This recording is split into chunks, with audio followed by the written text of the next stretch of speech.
Are conventional burials environmentally friendly?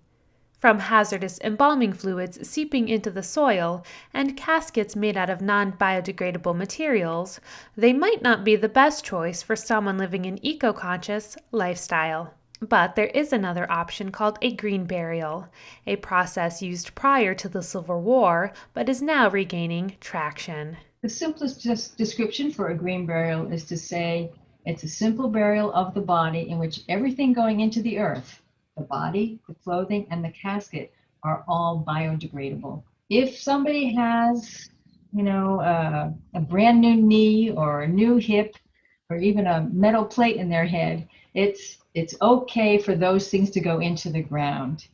But for the most part, we're talking about being buried in a sheet or a plain pine box that goes into the ground. There's no legal reason to be embalmed in the state of Massachusetts.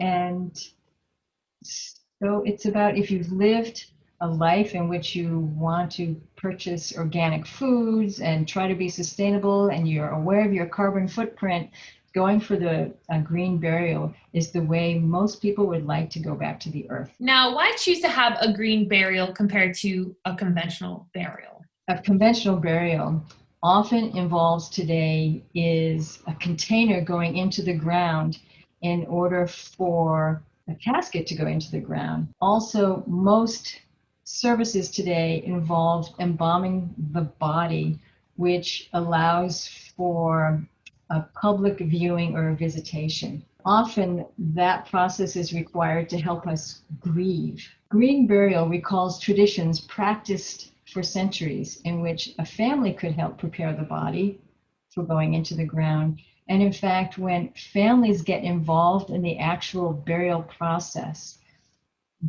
filling in the earth of the grave, it helps. That physicality of actually filling in the grave helps also with the grieving process. And it's another way of starting the grieving process. And it helps to soothe the grief. It's a way to put your loved one to bed and say goodbye. Can you tell us why green burials are not yet allowed in most places? They used to be always allowed.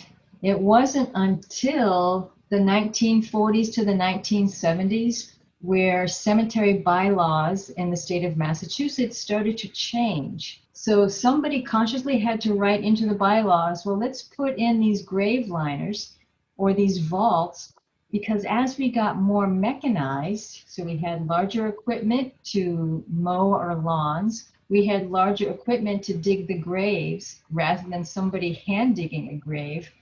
There were sometimes collapses of the soil above a grave, because as the body decomposes, in fact, it does collapse a little bit over the first 18 months or so. So people were laborers had to go back and fill topsoil over those graves to help keep it smooth because it was easier to mow. It was a conscious decision to require these grave liners and vaults also because we started to think about space differently, and we had to make these spaces next to each other, right next to each other. So it also became easier to dig a grave if you knew that you were going to, if the backhoe operator knew that they were going to hit the side of a grave liner, a concrete grave liner, rather than somebody's casket.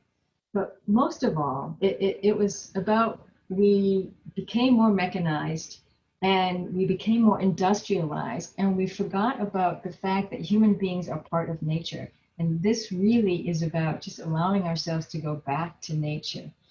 So all across the world, green burial is practiced, or I should just say burial is practiced. And it's mostly in the United States where embalming is being used. We lost track in the mid-century about how to put ourselves back into the earth.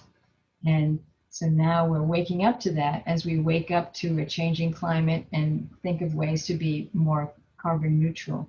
Can you expect to see green burial options on Cape Cod? According to Sophia Sayai of Green Burial, Massachusetts, there has been a great deal of interest across many of the towns, with Brewster, Wellfleet, and Provincetown offering green burial plots in limited capacity. For more information, visit greenburialma.org. For Cape Media News, I'm Emily Tullock.